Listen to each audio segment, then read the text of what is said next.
while walking through the gardens of a luxury resort. The millionaire froze when he saw the gardener's ring. It was the same one he had given to his beloved, presumed dead, 29 years ago. The mountain air hit William Lancaster's lungs like a cold slap of reality, but for the first time in 29 years, he welcomed it. At 55, the steel magnate had built an empire that stretched across 3 continents, each skyscraper and factory a monument to his relentless drive to forget. But forgetting, he'd learned, was like trying to hold water in cupped hands. Eventually, everything slips through. Willow Creek Resort sprawled before him like something out of a fairy tale. All rustic elegance nestled against the Colorado Rockies. Pine trees stretched toward a sky so blue it hurt to look at, and the morning mist clung to the peaks like whispered secrets. William had chosen this place deliberately, far from the boardrooms and business deals that had consumed his life since Anna died. Anna, even thinking her name still felt like pressing on a bruise that never quite healed. He pulled his jacket tighter and started down the winding path that led through the resort's meticulously maintained gardens. The gravel crunched under his Italian leather shoes, each step taking him further from the world he'd built and deeper into something that felt dangerously close to peace. The gardens were a masterpiece. Roses that seemed to glow in the early light, lavender that filled the air with its calming scent, and flower beds so perfectly arranged they looked like they'd been painted rather than planted.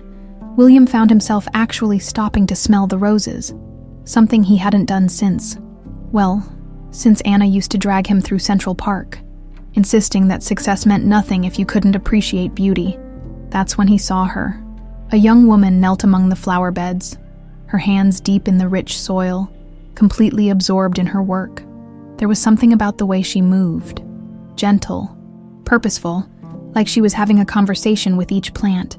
Her dark hair was pulled back in a messy bun, and she wore simple work clothes that were already stained with morning dew and earth. William almost kept walking. Almost. But then she looked up, brushing a strand of hair from her face with the back of her gardening glove, and the world stopped spinning. Around her neck, catching the morning sunlight like trapped stars, hung a necklace of sapphires. Not just any sapphires. The ones that had belonged to his grandmother, passed down through 3 generations of Lancaster women, the ones he'd given to Anna the night he proposed, the ones that should have been buried with her 29 years ago. William's legs turned to concrete.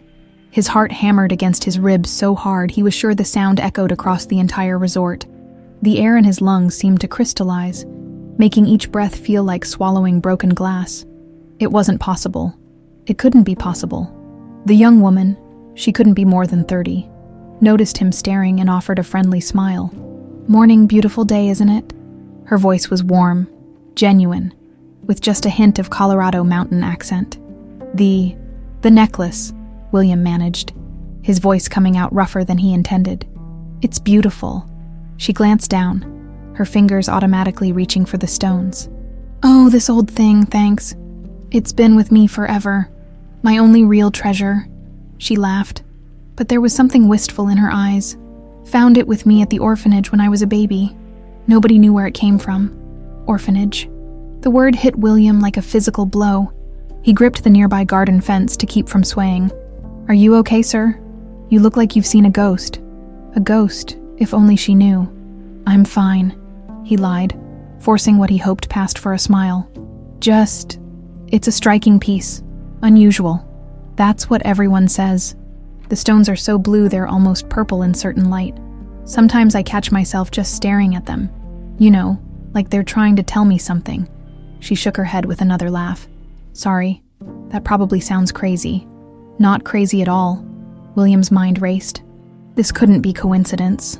In all his travels, all his years of building his business empire, he'd never seen another piece like it. His grandmother had always told him it was one of a kind, commissioned by his great-grandfather for their wedding. "I'm Chloe, by the way. Chloe Bennett." She pulled off her gardening glove and extended a dirt-stained hand. "William?" he said, shaking it. Her grip was firm, honest. "William Smith." The lie came automatically. A habit from years of traveling incognito to avoid business complications. "Well, William Smith, if you're staying at the resort, you'll be seeing a lot of these gardens. I practically live out here." There was pride in her voice, the kind that came from genuine love of one's work. Been the head gardener here for 3 years now. 3 years, William repeated, filing away every detail. Have you always lived in Colorado? Something flickered across her face, a shadow that didn't quite fit with her sunny demeanor. Born and raised, as far as I know. Well, raised anyway. The orphanage was just outside Denver. She bent back to her flowers, but William caught the way her fingers touched the necklace again, almost unconsciously. Some days I feel like I'm searching for something, but I can never figure out what. The irony was almost too much to bear. Here she was, literally wearing the answer around her neck, and she had no idea. Must have been difficult, William said carefully. Growing up without knowing your family. You learn to make your own family, Chloe replied, but her voice carried an undertone of old loneliness. The necklace and a few fragments of memories. That's all I have from before. Sometimes I dream about a woman's voice singing, and there's always this scent of jasmine flowers. Probably just my imagination filling in the blanks. Jasmine, Anna's favorite perfume. William's knees nearly buckled. Well, he said, surprised his voice sounded relatively normal. I should let you get back to work. The gardens are extraordinary. Thanks. That means a lot coming from someone who appreciates beauty. Chloe's smile was radiant, uncomplicated in a way that reminded him painfully of Anna at the same age. Hope to see you around. William Smith. As he walked away, William felt like he was moving through water. Each step required conscious effort, and his mind kept circling back to impossibilities. The necklace, the orphanage, the age. She had to be 29, maybe 30. The timing was too perfect, too precise to be coincidence. But Anna was dead. He'd seen the wreckage, held the memorial service, spent nearly 3 decades building monuments to her memory. Jonathan Pierce, his business partner and best friend, had been there through it all, helping him identify what little remained after the crash. Jonathan, for the first time in years, William found himself thinking about those dark days immediately after the accident. How Jonathan had handled so many of the details, insisting that William was too grief-stricken to deal with the authorities. How he'd been the one to tell William that Anna's body had been damaged beyond recognition.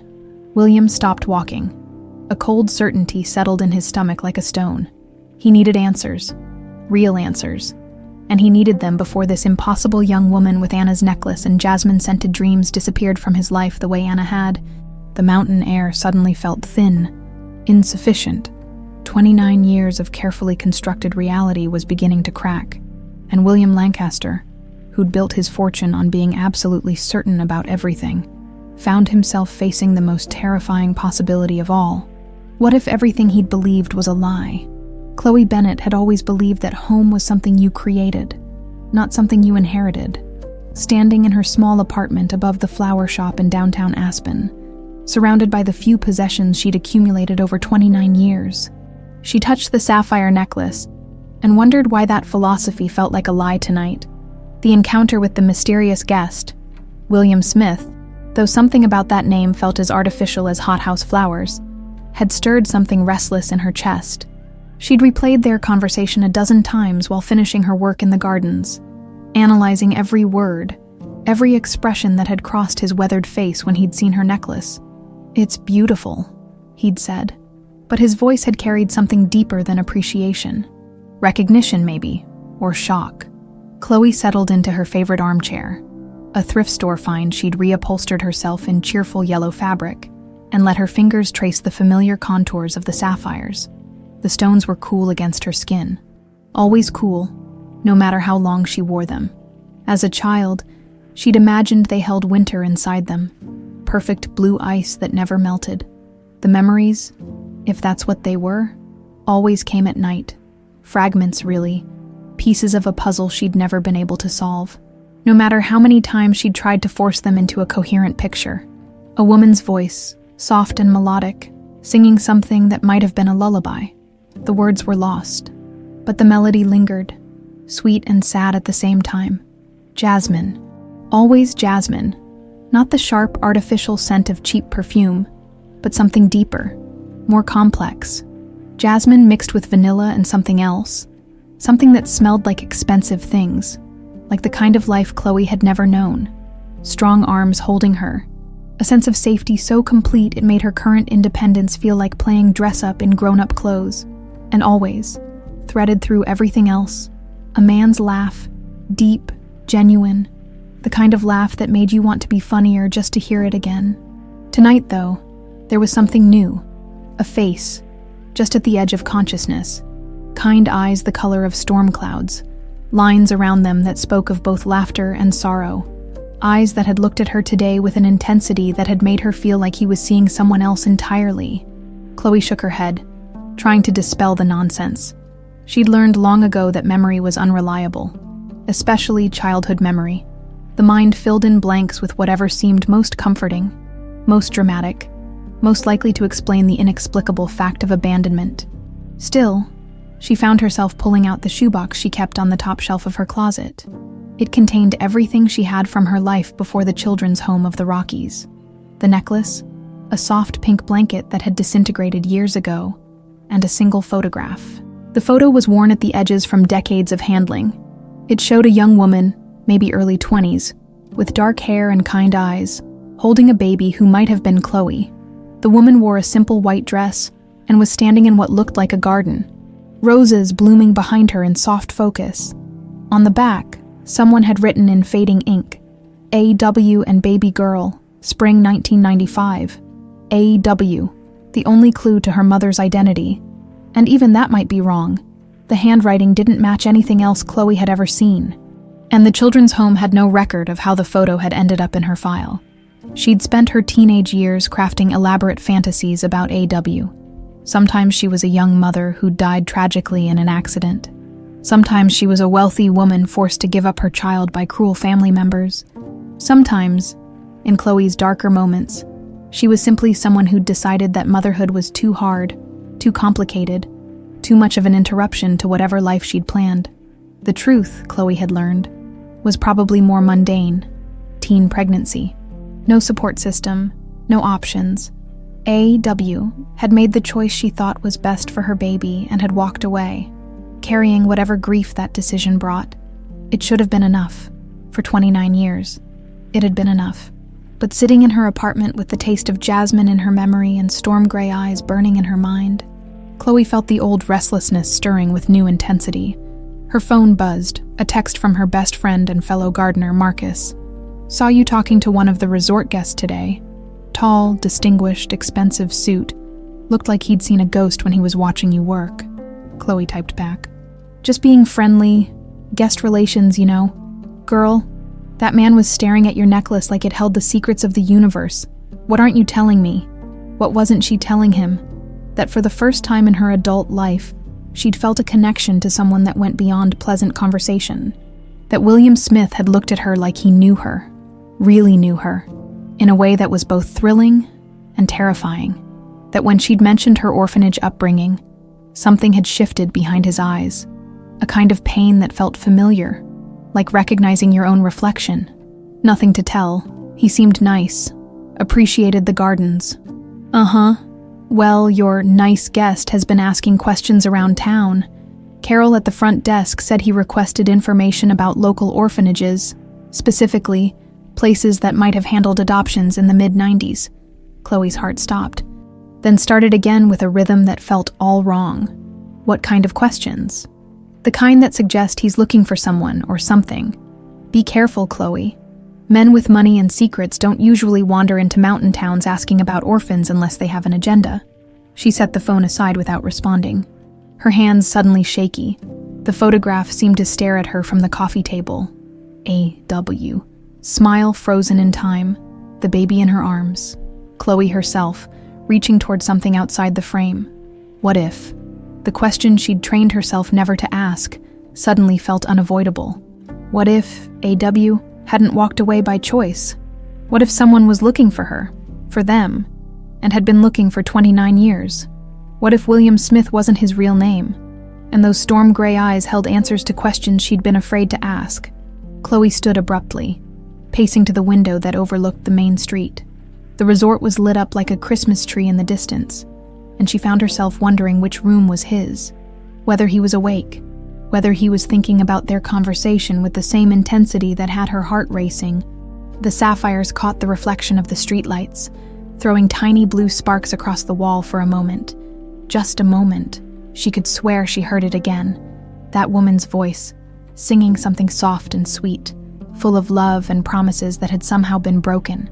Tomorrow, she decided. Tomorrow she would find William Smith and ask him directly why a chance meeting in the gardens had left them both looking like they'd encountered ghosts. Tomorrow she would stop being afraid of the answers and start demanding the questions that might finally explain why she'd spent her entire life feeling like she was searching for something she couldn't name. Tonight, though, she would hold her necklace and let herself imagine, just for a few hours, that the fragments of memory weren't just wishful thinking, that somewhere in the world, someone was looking for her with the same desperate hope that had been driving her own restless heart for 29 years. William hadn't slept. He'd spent the night pacing his suite at the resort, calling in favors from contacts across 3 time zones, and staring at old photographs he'd carried with him everywhere. For 29 years, by dawn, he had a plan that felt both necessary and potentially devastating. The children's home of the Rockies sat on the outskirts of Denver, like a monument to good intentions and broken dreams. The brick building, now converted into administrative offices for the county, still carried the institutional smell of industrial cleaning supplies and cafeteria food that William remembered from his few visits to similar places during his charity work years ago. "Mr. Lancaster," the records clerk said, not bothering to hide her surprise at seeing one of Colorado's most prominent businessmen in her cramped office. "I have to say, when your assistant called this morning, I thought it might be a prank." William had abandoned the William Smith charade the moment he decided to use his real influence. Some doors only opened for certain names, and he needed this particular door to swing wide. "I appreciate you seeing me on such short notice, Mrs. Patterson." He settled into the uncomfortable plastic chair across from her desk, noting how she kept glancing at the stack of files he'd had his legal team prepare overnight. "I'm looking for information about a child who would have been placed here around 1995. A baby girl, probably brought in during the spring." Mrs. Patterson's expression shifted from starstruck to cautious. "Mr. Lancaster, I'm sure you understand that adoption records are sealed, even for someone of your prominence. I'm not asking you to break any laws." William slid a document across her desk. "This is a court order authorizing the release of information pertaining to any child who might be related to my family. My legal team filed it this morning." She scanned the paperwork with the thoroughness of someone who'd dealt with desperate parents and manipulative lawyers for decades. "This seems to be in order, but it's quite broad. Are you looking for a specific child?" "A baby girl, approximately 29 years old now. She would have been found with personal effects, possibly a necklace of blue sapphires." William's voice remained steady, but his hands betrayed him, gripping the arms of his chair like anchors. "There may have been a photograph." Mrs. Patterson's demeanor changed completely. Oh my." She stood quickly, moving to a locked filing cabinet. "You're talking about Chloe." Chloe Bennett, hearing the name spoken aloud in this context, in the place where she'd spent her early years, hit William like a physical blow. "You remember her. How could I forget? She was our little mystery child." Mrs. Patterson pulled out a thick file, handling it with the reverence reserved for precious things. "Beautiful baby. Maybe 6 months old when she was brought in. No identification, no records. Just a man who said he'd found her after a car accident." "A man." William's pulse quickened. "Can you describe him?" "Well, this was nearly 30 years ago, but..." She consulted the file. "Tall, well-dressed, claimed to be a good Samaritan who'd stopped to help, said the mother had died at the scene and he couldn't locate any family." She looked up at William with growing understanding. He left a substantial donation to ensure Chloe received the best care possible. William's world tilted. Did this man give his name? J. Pierce, that's all we have in the file. He insisted on anonymity, said he didn't want recognition for doing the right thing. Mrs. Patterson's voice carried the weight of someone who'd begun to piece together a darker truth. "Mr. Lancaster, was this child? Was she taken from her family? J. Pierce, Jonathan Pierce, his business partner, his best friend, the man who'd helped him through the darkest period of his life, the man who'd identified Anna's body, who'd arranged the funeral, who'd held William's shoulders while he sobbed over a coffin that apparently held someone else entirely. The personal effects, William managed. The necklace and photograph. Do you still have them? The necklace went with Chloe when she aged out of the system. It was the only connection she had to her past. We couldn't take that from her.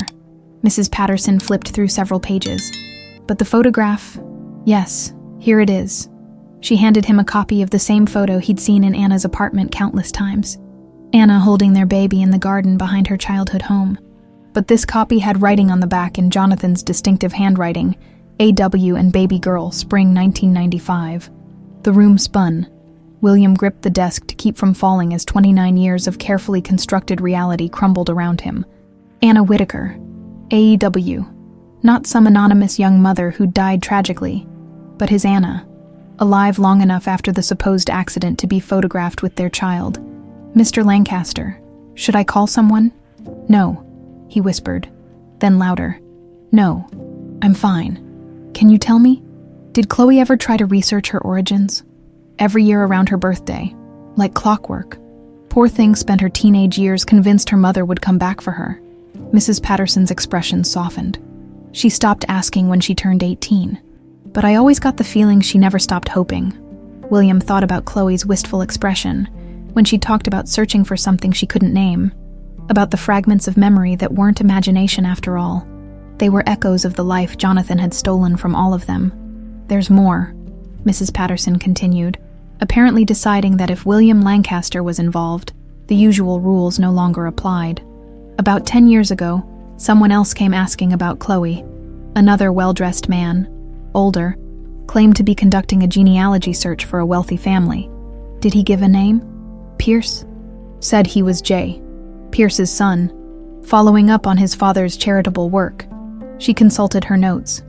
I told him Chloe was no longer a minor, and that any contact would have to go through her directly. He said he'd think about it, but he never came back. Jonathan, checking up on his handiwork, making sure his secret remained buried. William wondered how many times over the years his supposed best friend had quietly monitored the child he'd abandoned, ensuring she never got close to discovering the truth. The scope of the betrayal was breathtaking. Jonathan hadn't just stolen Anna and their child. He'd spent 3 decades watching William suffer while maintaining the facade of devoted friendship. Every business deal they'd closed together. Every moment of grief Jonathan had witnessed and comforted. Every year of William's self-imposed exile from love and family. All of it built on lies. Mr. Lancaster, I have to ask, are you Chloe's father? The question hung in the air like incense, heavy with implications. William looked at the photograph again. At Anna's radiant smile and the baby reaching toward something outside the frame. Reaching toward him, he realized now, their daughter had been reaching toward her father even then, across a gap that Jonathan had spent 29 years ensuring would never be bridged. I believe so, he said quietly. And if I'm right, then a very dangerous man has been lying to all of us for nearly 3 decades. William stood on shaking legs, his mind already racing ahead to what he needed to do next. Find Anna. Because if Chloe was alive, if the photograph was real, then Anna might be alive too. Confront Jonathan. Carefully, because a man who could orchestrate this level of deception for this long was capable of anything. Protect Chloe, who had no idea her quiet life as a gardener was about to explode into something that would either reunite a family or destroy them all. As he walked toward the exit, Mrs. Patterson called after him. Mr. Lancaster, Chloe's a good person. Whatever happened back then, whatever someone did to your family, she deserves to know the truth. William paused at the door, Anna's photograph clutched in his hand like a lifeline. Yes, he said, his voice carrying 29 years of suppressed rage and desperate hope. She does. The drive back to Aspen passed in a blur of mountain scenery that William barely saw. His mind was trapped in 1995, replaying every conversation with Jonathan, every detail of those horrible weeks after Anna's supposed death, searching for clues he'd been too grief-stricken to notice at the time. We found her car at the bottom of Canyon Ridge, Jonathan had said, his voice heavy with sympathy. The fire was extensive. I had to identify what little remained. Will, I'm so sorry. What about the baby? William had asked through his tears. There was no sign of a child. the coroner thinks. Well, at that temperature, if she was in the car, even now. 29 years later, William remembered how Jonathan had pulled him into a fierce hug, how his friend had trembled with what William had interpreted as shared grief. Now he recognized it for what it truly was. The physical manifestation of lies so enormous they required genuine emotional commitment to maintain. By the time William reached his suite at Willow Creek Resort, his hands were shaking with suppressed rage. He poured himself 3 fingers of whiskey and forced himself to think like the businessman he'd become, rather than the devastated young man he'd once been. Facts first. Jonathan Pierce, his Harvard roommate, his business partner, his supposed best friend, had been obsessed with Anna from the moment William introduced them. It hadn't been obvious. Jonathan was too sophisticated for crude jealousy, but the signs had been there. The way he watched her when he thought no one was looking, how he always seemed to know her schedule, her preferences, her moods better than any casual friend should, the expensive gifts he'd justified as tokens of their business partnership's success. "She deserves beautiful things," Jonathan had said, when William mentioned the extravagant jewelry, the first edition books, the rare orchids that appeared in Anna's apartment with suspicious regularity. "You're going to marry her. What's mine will be yours. And what's yours is already mine, right?" William had been too happy, too secure in Anna's love, to recognize the possessiveness underlying Jonathan's generosity. Now he saw it clearly. A man marking territory he believed should be his. The night Anna died, she'd called William in a panic.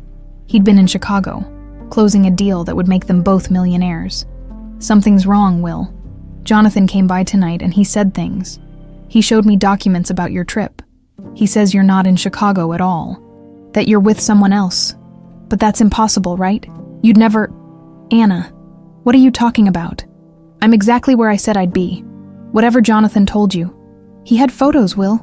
Photos of you with another woman. How is that possible?" William had tried to explain. Tried to convince her that whatever she'd seen was fabricated, but the call had ended abruptly. He'd tried calling back dozens of times, but her phone went straight to voicemail. By the time he'd caught the red-eye back to Denver, Jonathan was at the airport with red eyes and devastating news. Now William understood the true sequence of events. Jonathan had fabricated evidence of infidelity, knowing Anna's insecurities about her modest background compared to their privileged world. When she'd confronted him, refusing to believe the lies, Jonathan had revealed his true intentions. Anna had fled, pregnant and terrified, not knowing who to trust or where to turn.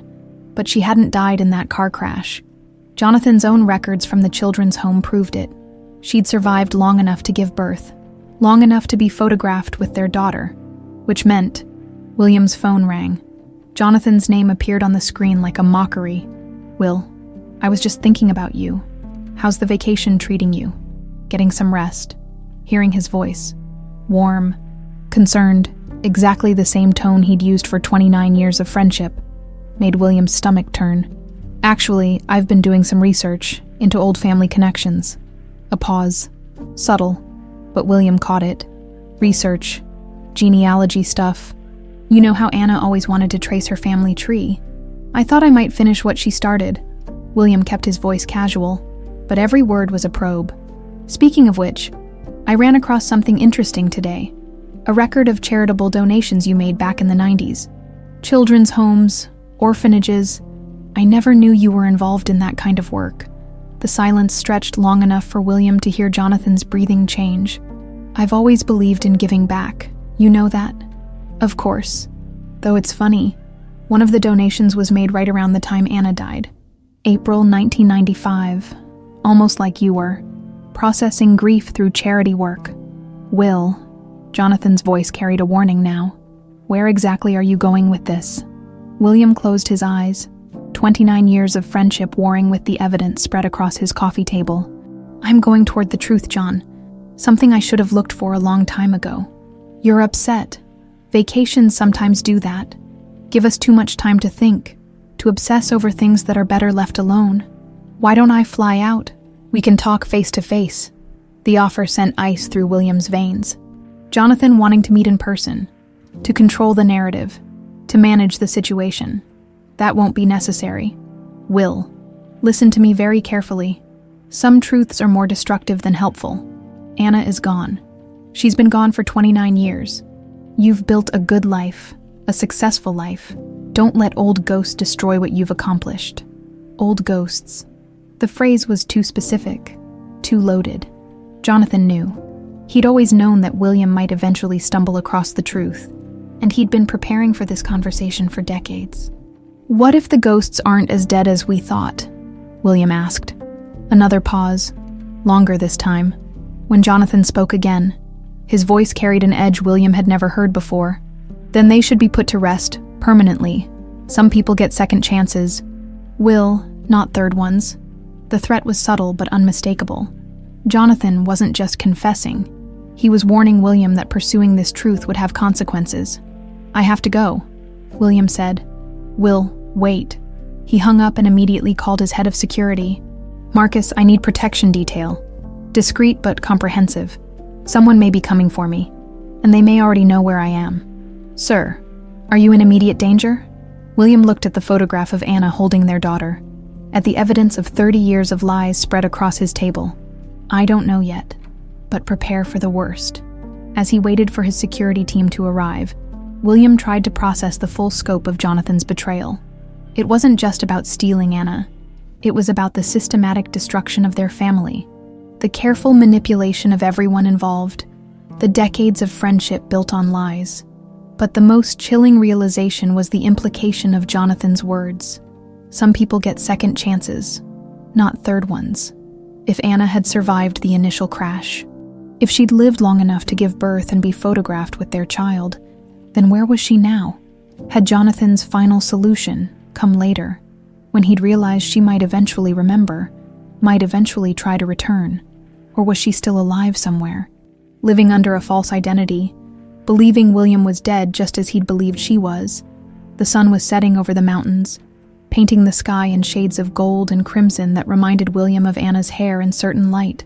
Somewhere out there, his daughter was tending gardens and wearing her mother's necklace, unaware that her quiet life was about to become the center of a storm that had been brewing for 29 years. William poured another whiskey and began planning his next move. Jonathan had the advantage of preparation and resources, but William had something more powerful: the truth, and a father's desperate need to protect the family he'd never known he still had. The town of Cedar Falls existed in the kind of deliberate obscurity that money could buy.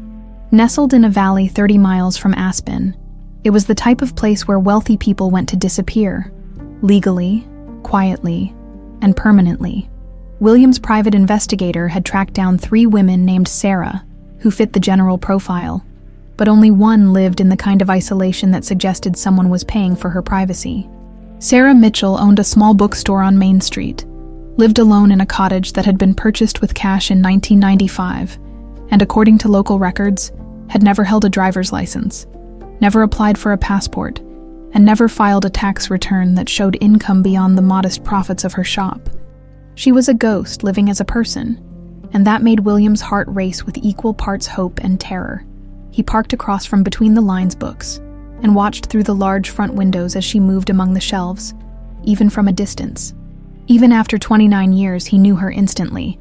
The way she tilted her head when she was thinking, the graceful economy of her movements, the way she paused to run her fingers along book spines like she was greeting old friends.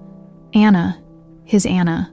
Alive. William gripped the steering wheel until his knuckles went white. She looked older, of course. Lines around her eyes that hadn't been there before. Silver threading through hair that had once been pure gold. But she was unmistakably the woman he'd loved with every fiber of his being. The woman he'd mourned for 29 years. The woman who was apparently living under another name in a town designed for people who needed to hide. A customer entered the bookstore, and William watched Anna, Sarah, greet them with a smile that didn't quite reach her eyes. There was something hesitant about her interactions, a quality of someone who'd learned to be careful with trust. She moved through the conversation with practiced politeness, but William could see the walls she'd built around herself, the invisible barriers that kept the world at arm's length. He waited until the customer left before crossing the street. The bell above the door chimed softly as he entered, and she looked up from behind the counter with the automatic smile of someone accustomed to greeting strangers. "Good afternoon. Can I help you find something specific?" Or are you just browsing?" Her voice was exactly the same. Warm honey with just a hint of breathiness that had always made him want to lean closer. "Actually," William said, his carefully rehearsed opening line evaporating the moment their eyes met. "I'm looking for someone." Something flickered across her face. A micro-expression of panic that was there and gone so quickly he almost missed it. "I'm sorry. Someone I lost a long time ago. I thought. I hoped maybe you might have known her." He pulled out the photograph from the children's home, the one showing Anna with baby Chloe. Her name was Anna Whitaker. Sarah's reaction was immediate and devastating. The color drained from her face and she gripped the counter like it was the only thing keeping her upright. Her breathing became shallow, rapid, and her eyes locked onto the photograph with an expression of such profound confusion and longing that William had to fight the urge to vault over the counter and pull her into his arms. I don't." She shook her head, but her eyes never left the photo. "Why are you showing me this?" "Because I think you know her better than you realize." William's voice was gentle, but he could see he was walking on dangerous ground. Whatever had been done to her, whatever lies she'd been told, they ran deep. "Sarah, what do you remember about 1995? She pressed her hand to her temple, and William noticed the slight tremor in her fingers. "I had an accident. A car accident, I was told. They said I lost my memory, that my husband died, that we lost our baby." Her voice broke on the last word. "But sometimes I dream about things that don't make sense. A man with kind eyes, a baby's laugh, the smell of jasmine." William's heart shattered and soared simultaneously. She remembered. Fragments, pieces. But she remembered. "Sarah, what if I told you those dreams aren't dreams at all? What if they're memories?" "That's impossible." But even as she said it, her hand went to her throat in a gesture that was pure Anna, something she'd always done when she was nervous or thinking hard. Dr. Pierce said trauma can create false memories, make us think we remember things that never happened. Dr. Pierce. William forced himself to remain calm, even as rage threatened to consume him. "This Dr. Pierce. He's been treating you for a long time. Since the accident, he helped me rebuild my life when I had nothing left. He's the only family I have." Sarah's loyalty to Jonathan was evident, but William could see the cracks in her certainty. He explained everything. Why I can't remember my husband's face. Why thinking about babies makes me so sad. Why certain smells and sounds make me feel like I'm drowning. What if Dr. Pierce was wrong? What if your husband didn't die in that accident? Sarah staggered backward, knocking over a display of new releases. "You need to leave. I don't know who you are or what you want, but you can't just come in here and—" "My name is William Lancaster," he said, the truth tumbling out despite his careful plans. 29 years ago, I was engaged to Anna Whitaker. She was pregnant with our child when she supposedly died in a car accident. But today, I found our daughter, alive and well, and wearing the sapphire necklace I gave to Anna. And now I've found you." The bookstore fell silent, except for the ticking of an old grandfather clock in the corner. Sarah stared at him with wide, terrified eyes. Her breathing so rapid, William worried she might hyperventilate. "That's not possible," she whispered. "I would remember. I would know if I had a daughter, if I'd been pregnant. You can't just forget something like that. You can if someone helps you forget, if someone has reasons to make sure you never remember." William stepped closer, moving slowly like he was approaching a frightened animal. "Sarah, look at this photograph. Really look at it. Tell me you don't see yourself." She took the photo with shaking hands, and William watched as recognition dawned in her eyes. It started small, a furrowing of her brow, a slight intake of breath, but grew into something that transformed her entire face. "Oh God," she breathed. "Oh God, this is me. This is really me, isn't it?" "Yes, and the baby." She traced the infant's face with one finger. "She's alive. Our baby is alive. Her name is Chloe. She's 29 years old and she's beautiful. Anna, she's absolutely beautiful. And she has your eyes and your smile and she's been looking for you her entire life." Sarah, Anna, collapsed into a chair, the photograph clutched against her chest. Tears streamed down her face as 29 years of suppressed memories began fighting their way to the surface. "I remember running," she said suddenly. "I was so scared, so confused. Jonathan had shown me those pictures of you with another woman, but something felt wrong about them. I tried to call you, but you were angry, and I didn't know what to believe. I was never with another woman. Whatever Jonathan showed you was fabricated. I was driving to the airport. I was going to fly to Chicago to see for myself, to make you explain.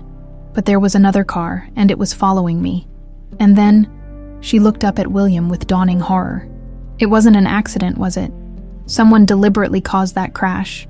William knelt beside her chair, finally allowing himself to touch her hand. Her skin was cold, but she didn't pull away. I think Jonathan orchestrated everything. The fake photos, the crash, your memory loss, all of it. He wanted you for himself, and when you wouldn't leave me willingly, he found another way. 29 years, Anna whispered. He stole 29 years from us, from our daughter. But we found each other, William said, lifting her hand to his lips. We found each other, and we found Chloe, and now we can make this right.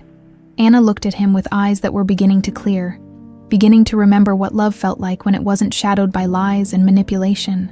What do we do now? She asked. William's expression hardened. Now we get our daughter back, and we make Jonathan Pierce pay for every single day he stole from our family. The next morning dawned crisp and clear, but Chloe's world felt anything but settled. She'd barely slept, her mind churning over Marcus's warning about William Smith asking questions around town, questions about orphanages, questions about her.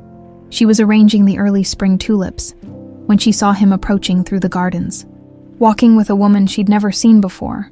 The stranger was elegant in an understated way, probably in her early 50s, with silvered blonde hair and kind eyes that seemed familiar somehow. They moved together with the careful attention of people sharing something momentous and fragile. "Good morning, Chloe," William said, and she noticed immediately that his entire demeanor had changed. Gone was the polished businessman's mask he'd worn yesterday. This morning he looked raw, vulnerable, like someone who'd spent the night crying or praying or both.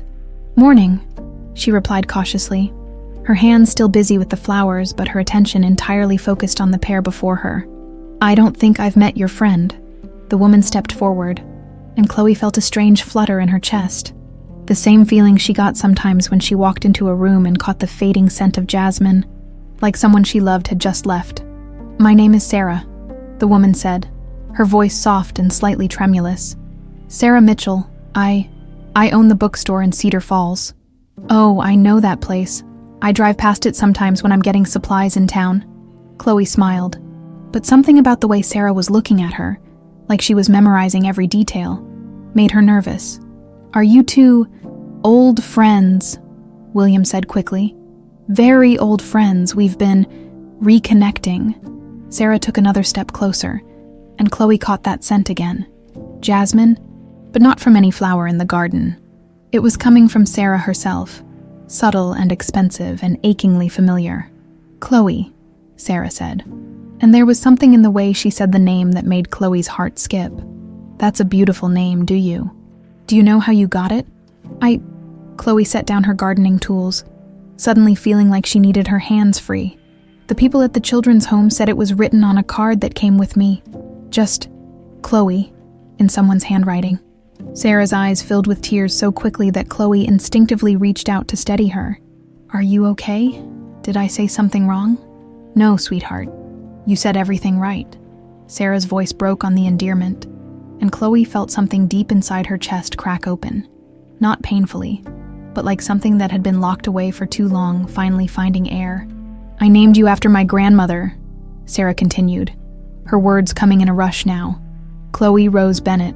She was the strongest woman I ever knew, and I wanted you to have her strength, her grace, her ability to find beauty even in difficult circumstances." The world tilted. Chloe stared at Sarah, really looked at her for the first time, and saw her own eyes looking back, the same shape, the same color, the same way of crinkling slightly at the corners when emotion threatened to spill over. "I don't understand," Chloe whispered.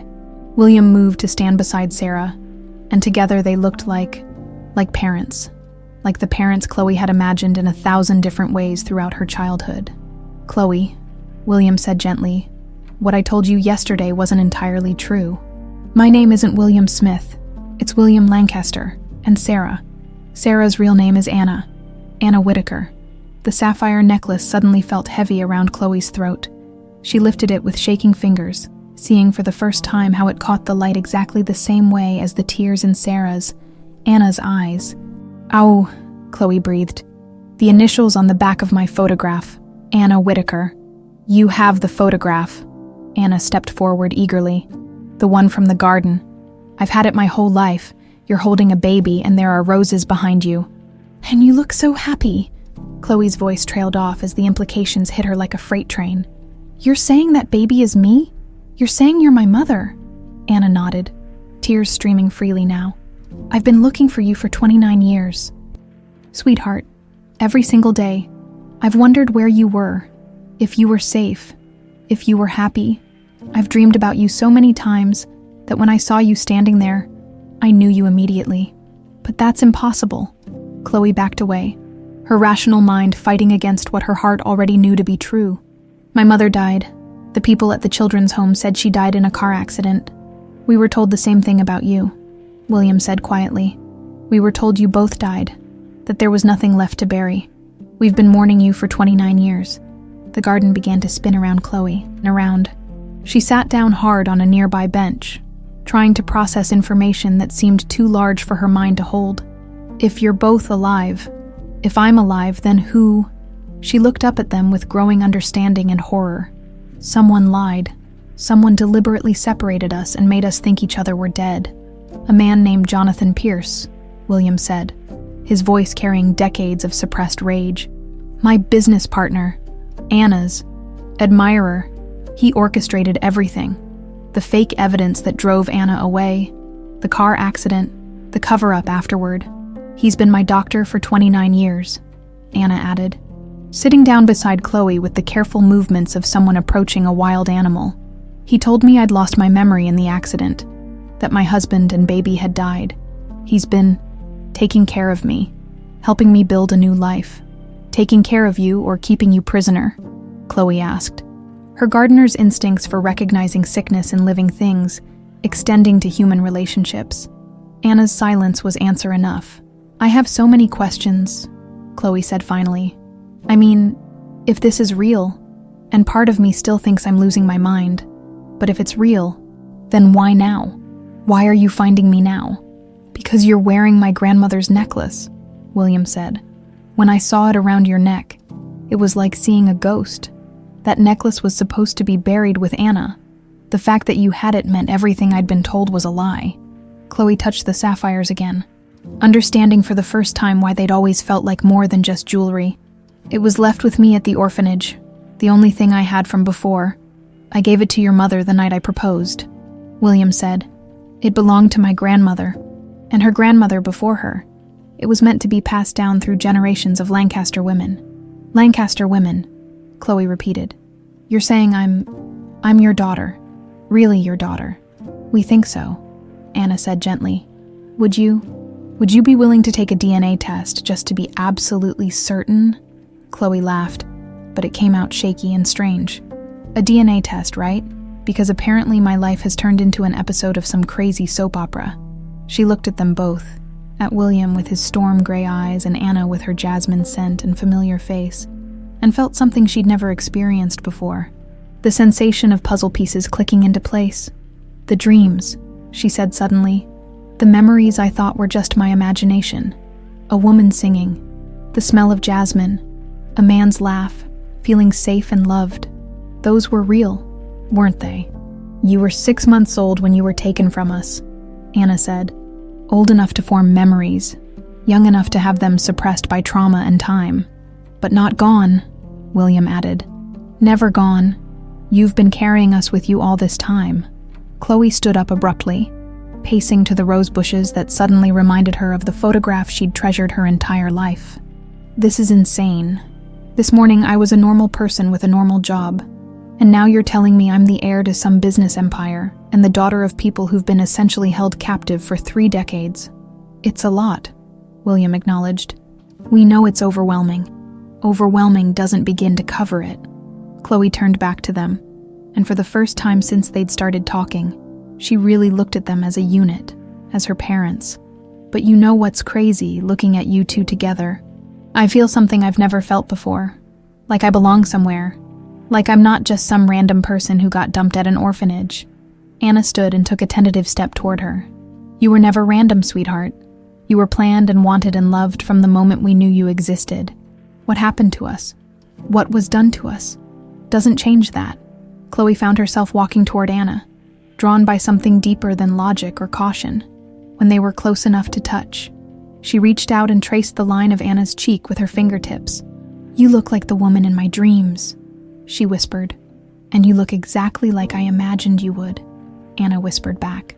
Then they were hugging, and Chloe felt like she was 5 years old and being welcomed home from the longest, loneliest journey of her life.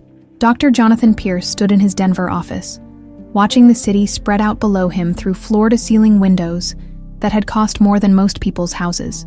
29 years of careful planning, meticulous manipulation, and strategic positioning had built him an empire. Now, thanks to William's inconvenient curiosity and vacation timing, it was all threatening to collapse. His phone had been ringing all morning.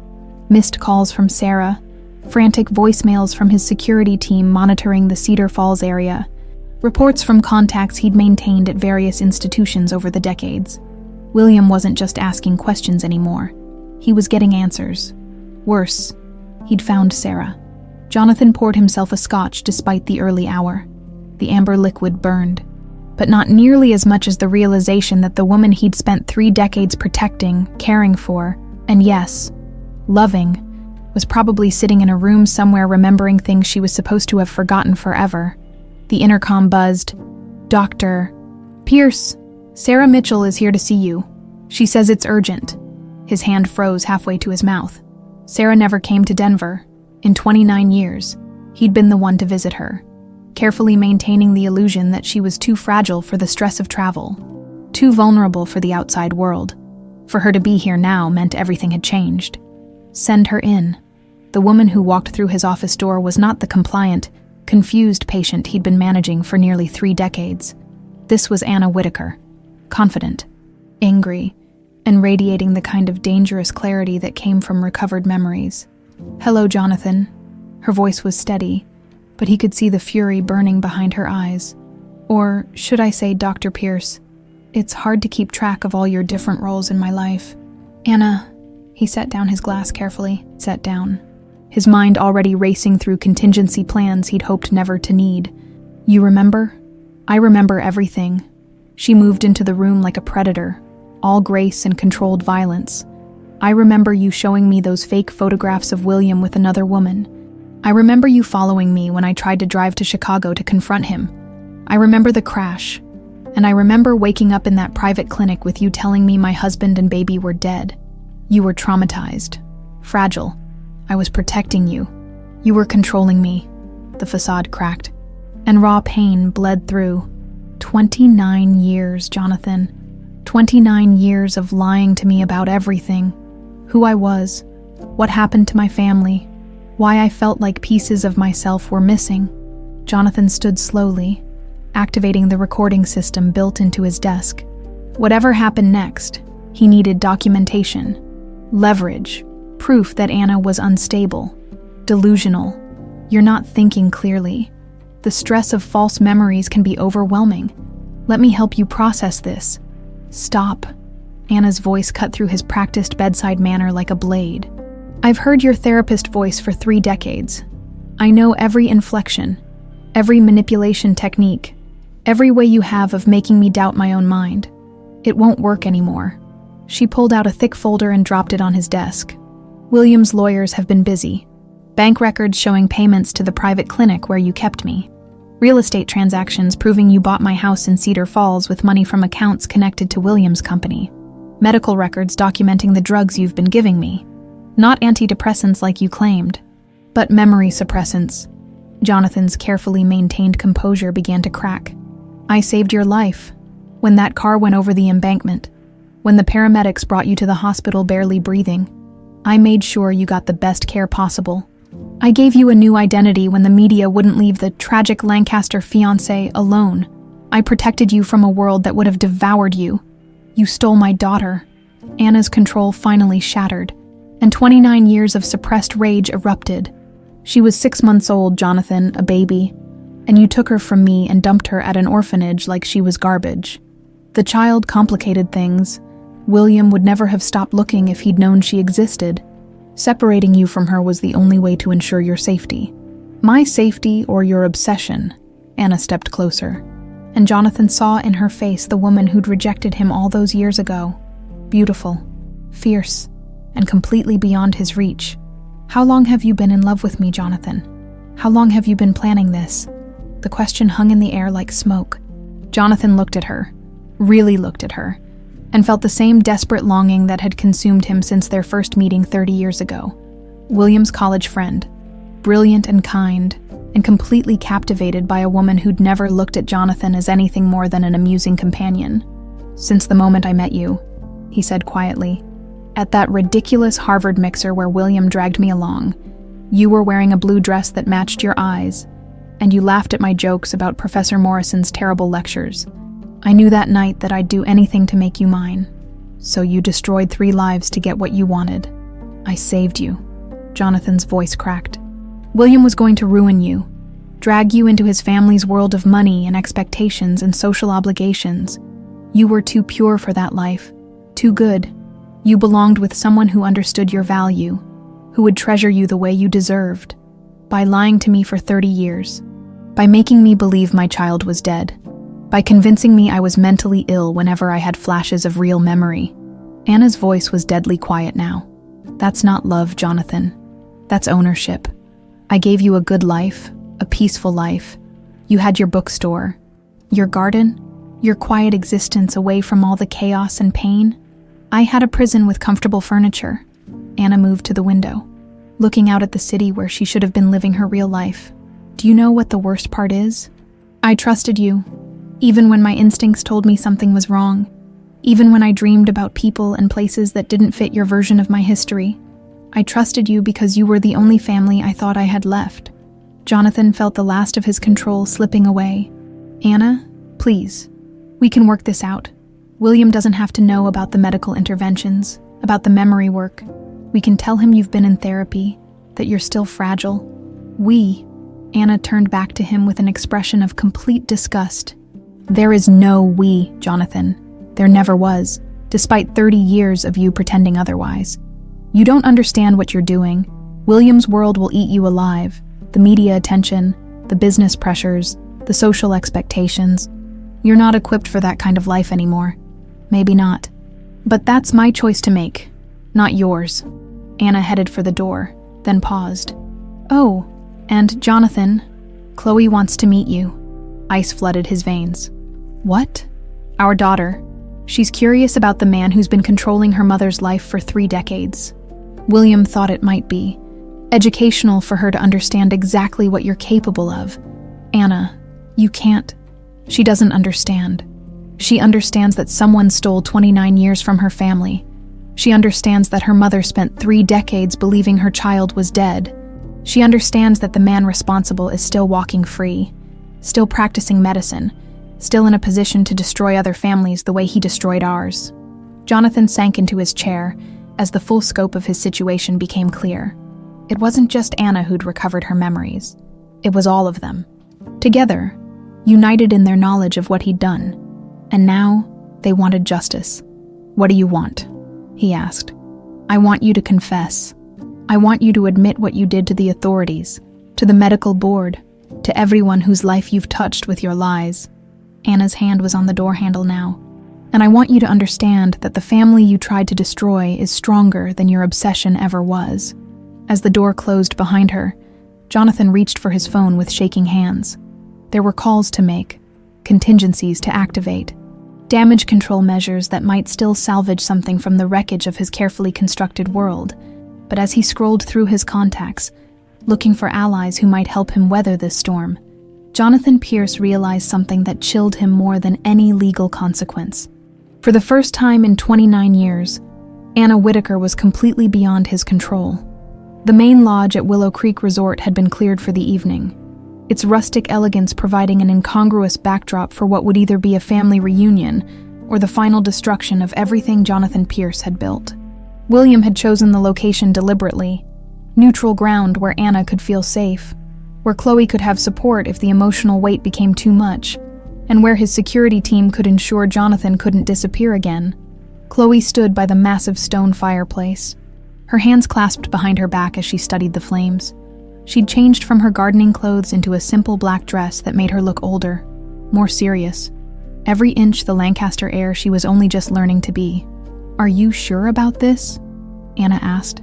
Moving to stand beside her daughter, 3 days of intensive family counseling had helped them navigate the initial shock of reunion, but tonight would test everything they'd rebuilt. "I need to see him," Chloe said quietly. "I need to understand what kind of man could steal a baby from her mother and think he was doing the right thing." William checked his watch from across the room. "He should be here soon. Remember what we discussed. Let him talk. Give him enough rope to hang himself with." The legal team had been explicit. They needed a confession, preferably recorded, that would stand up in court. Jonathan's medical records and financial transactions were damning, but his legal team was already preparing an insanity defense based on obsessive love disorder. The only way to ensure justice was to let him reveal the calculated nature of his crimes. Car headlights swept across the lodge windows. William's security chief spoke quietly into his radio, confirming Jonathan's arrival and the positioning of backup personnel. Whatever happened tonight, Jonathan Pierce would not be leaving as a free man. The front door opened, and Jonathan walked in, looking like he'd aged a decade in 3 days. His usually immaculate appearance was disheveled, his expensive suit wrinkled, his silver hair uncombed, but his eyes were sharp, calculating, already working angles and assessing threats. "William," he nodded curtly. "Anna." His voice softened marginally when he looked at her. "And you must be Chloe." Chloe turned from the fireplace, and Jonathan's breath caught.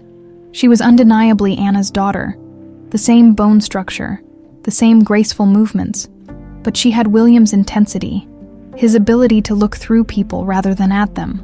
"Dr. Pierce," she said, her voice carrying none of the warmth she'd shown her newly discovered parents.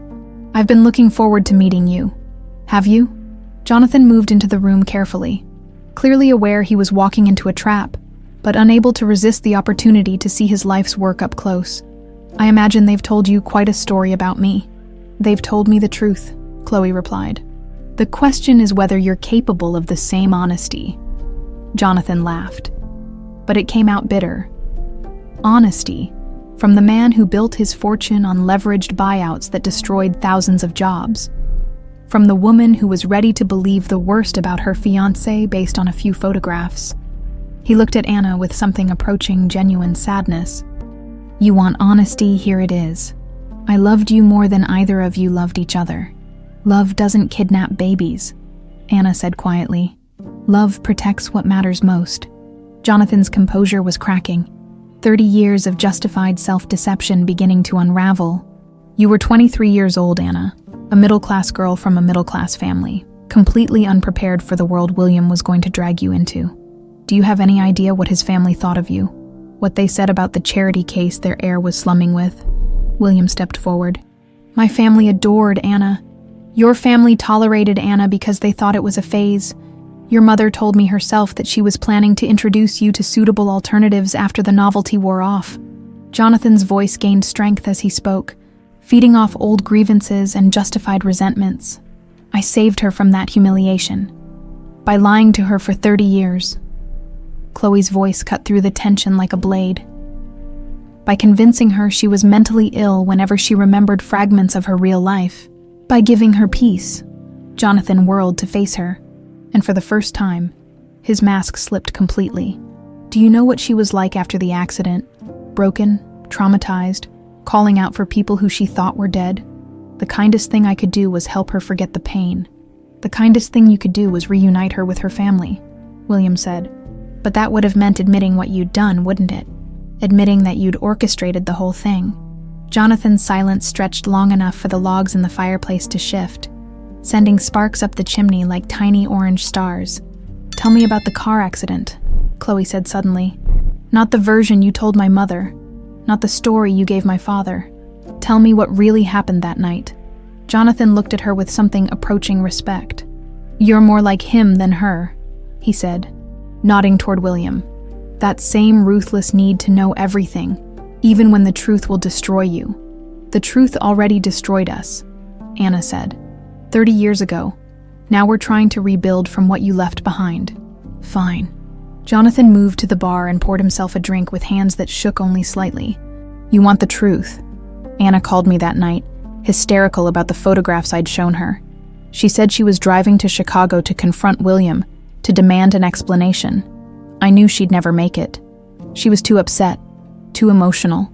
Someone needed to stop her before she killed herself on those mountain roads. "So you followed her?" William said. "I tried to reason with her.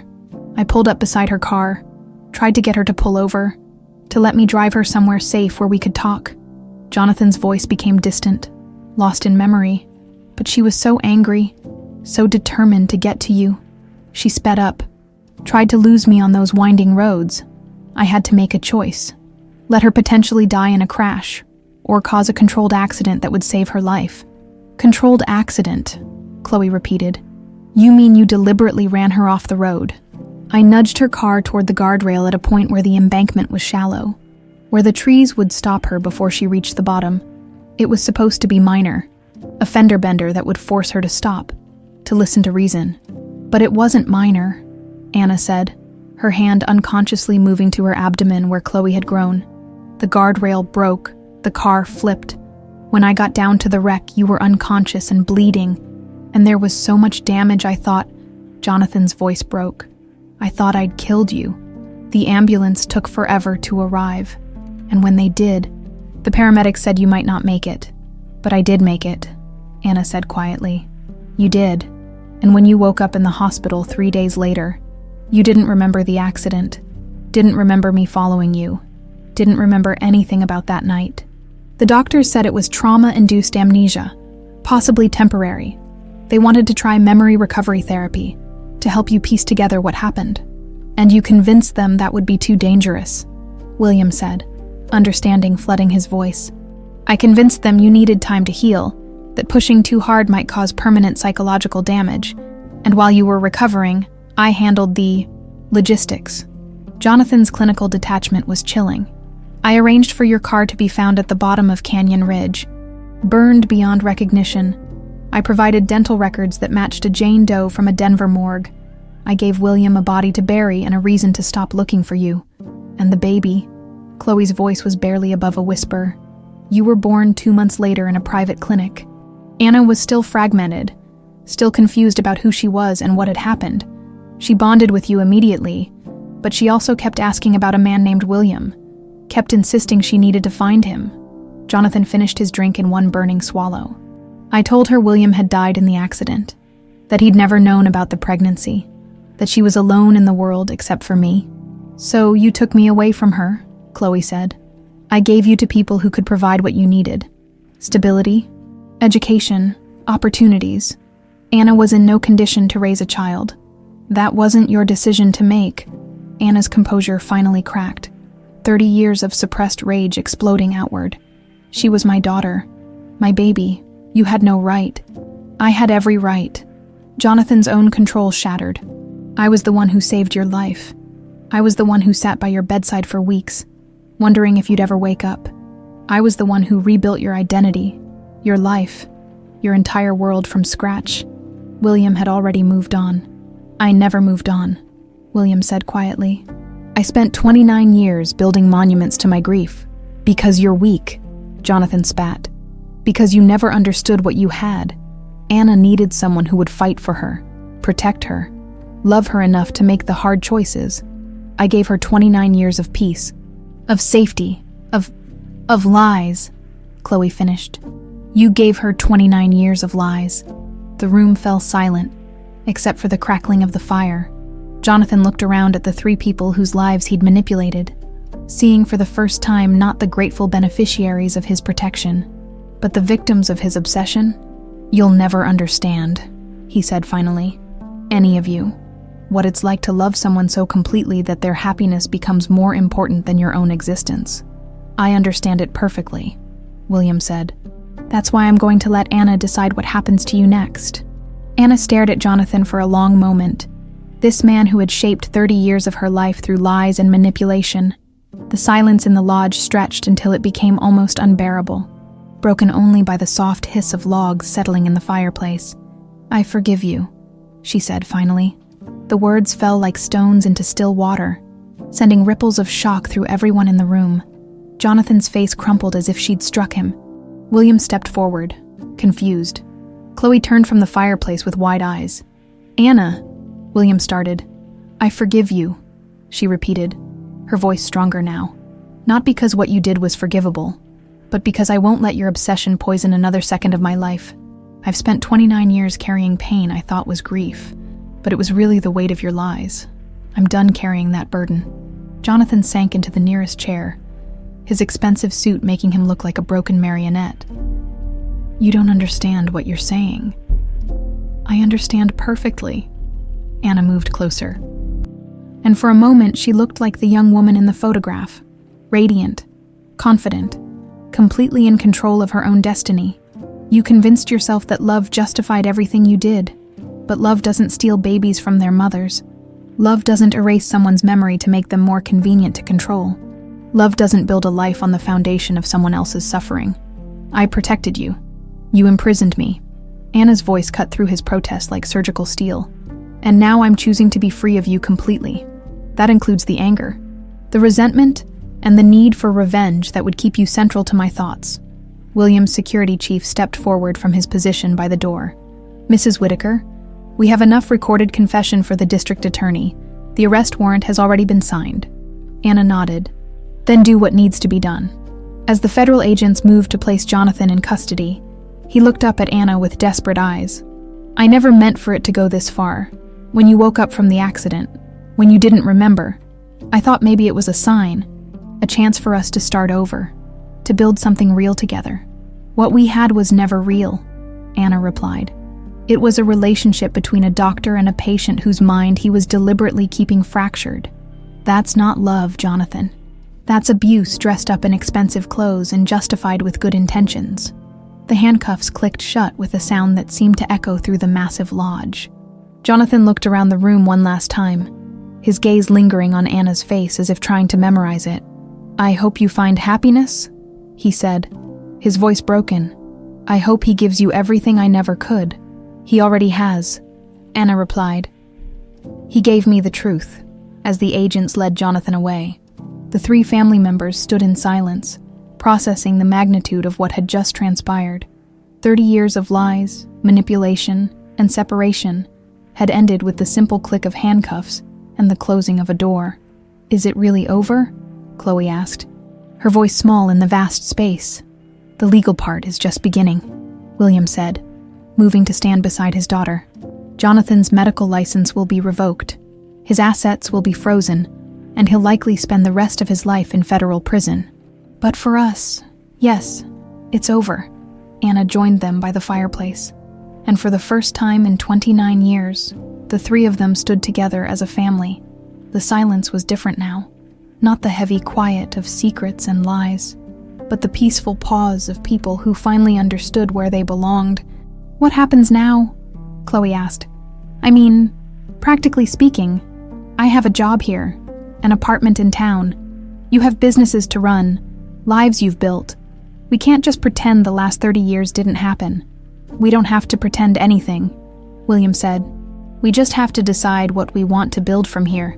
Over the next hour, they talked about logistics and legalities with the calm efficiency of people who'd learned to navigate impossible situations.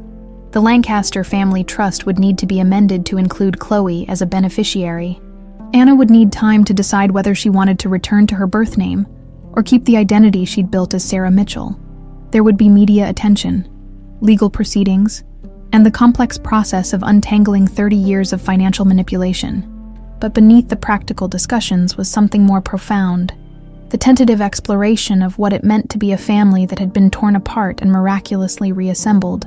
"I keep thinking about all the things we missed," Anna said as they sat around the fireplace hours later. Chloe's first steps, her first day of school, birthdays and Christmas mornings, and all those tiny moments that make up a childhood. "We can't get those back," Chloe said gently, "but we can have new moments, different moments." "Are you sure you want that?" William asked. "This won't be easy.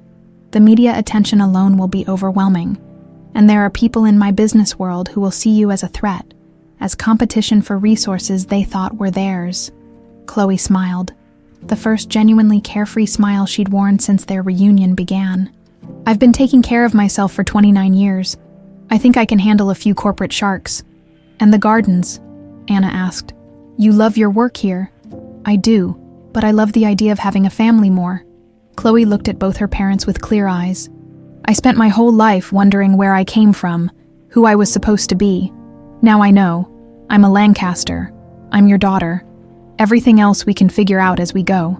2 weeks later, the story broke across national news. Business magnate's family reunited after 30-year deception. The headlines were sensationalized. The coverage intrusive, but the three of them weathered it together from the safety of William's Colorado estate. Jonathan Pierce was formally charged with kidnapping, fraud, medical malpractice, and a dozen other federal crimes. His legal team continued to argue for a reduced sentence based on mental illness. But the recorded confession and the mountain of evidence made conviction virtually certain. The civil lawsuits would take years to resolve, but William's lawyers were confident they could recover most of the assets Jonathan had stolen over the decades. More importantly, they'd been able to freeze his accounts before he could transfer money offshore or disappear entirely. "Any regrets?" William asked Anna one evening as they walked through the estate's gardens. Gardens that Chloe was already redesigning with the enthusiasm of someone who finally had a permanent home to beautify. "About Jonathan going to prison, no." Anna paused beside a rose bush that was just beginning to bloom. "About the time we lost, every day. But I've learned that regret is just another kind of prison, and I refuse to live in any more cages." They found Chloe by the ornamental pond, sketching plans for a memorial garden she wanted to create. Something beautiful that would honor the years they'd lost while celebrating the family they'd found. "What do you think?" she asked, showing them the drawing. "A place where we can remember the past without being trapped by it." William looked at the sketch, then at his daughter's hopeful face, then at Anna's hand resting on his arm. For the first time in 29 years, the future felt like something to anticipate rather than endure. "I think," he said, pulling both his girls closer, "it's perfect." 6 months later, the Lancaster estate in Aspen had been transformed.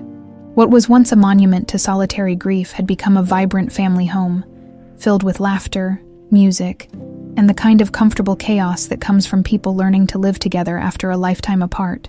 Chloe stood in the memorial garden she'd designed, watching the sunrise paint the mountains in shades of gold and rose. The garden had become her masterpiece, a living testament to resilience, second chances, and the power of love to bloom even in the harshest conditions. At its center grew a single blue rose bush, a hybrid she'd spent months developing, its petals the exact shade of the sapphires that now rested in their proper place in the family vault. "You're up early," Anna said, approaching with 2 steaming cups of coffee and the kind of peaceful smile that had taken months to return to her face. "Old habits," Chloe replied, accepting the coffee gratefully. "Plus, I wanted to check on the new plantings before the memorial service." Today marked exactly 1 year since Jonathan Pierce's arrest. By unspoken agreement, the family had chosen to commemorate it not as a day of justice served, but as the beginning of their true lives together. They'd invited a small group of friends and supporters to witness the garden's official dedication, a celebration of renewal rather than revenge. "How are you feeling about today?" Anna asked, settling beside her daughter on the stone bench that faced the memorial fountain. "Grateful," Chloe said simply.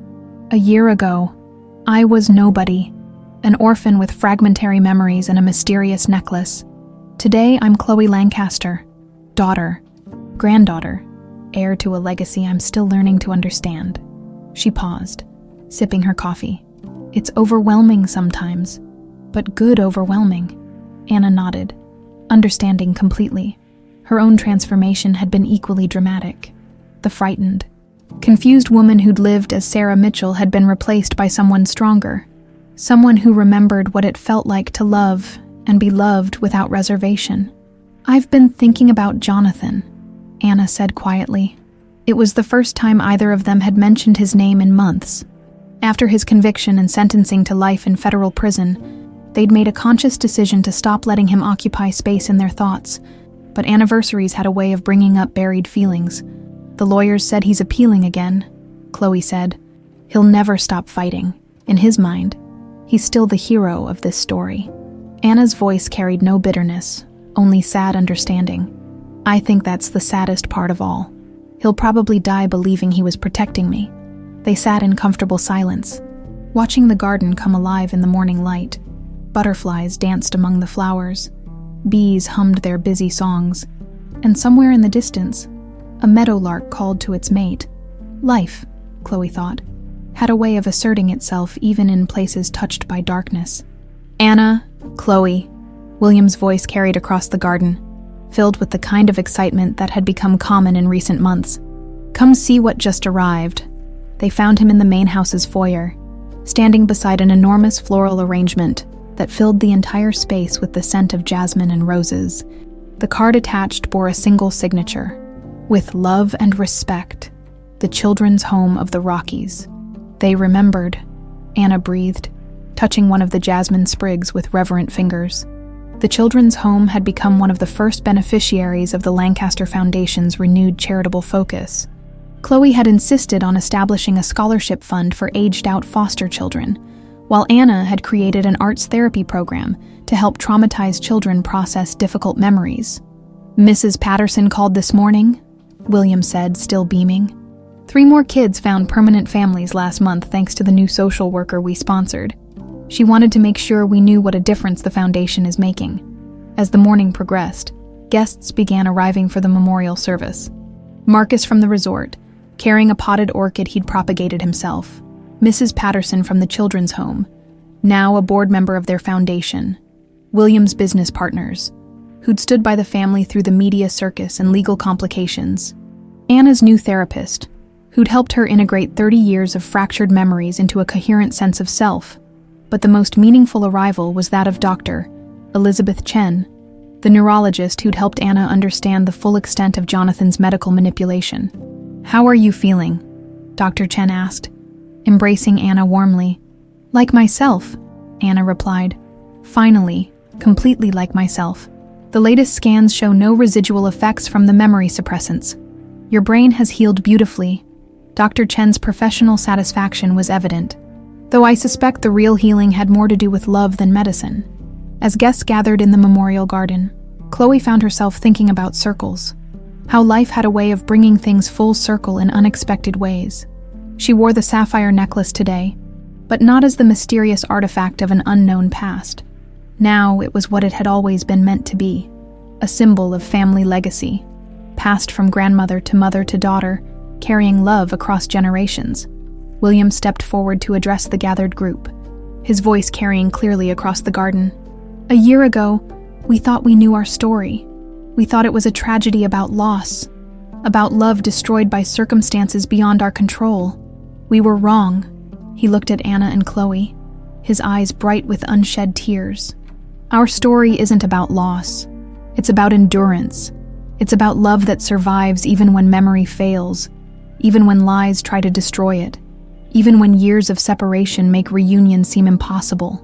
Anna joined him, taking his hand with the natural ease of someone who'd never really forgotten how to love him. "This garden represents more than healing.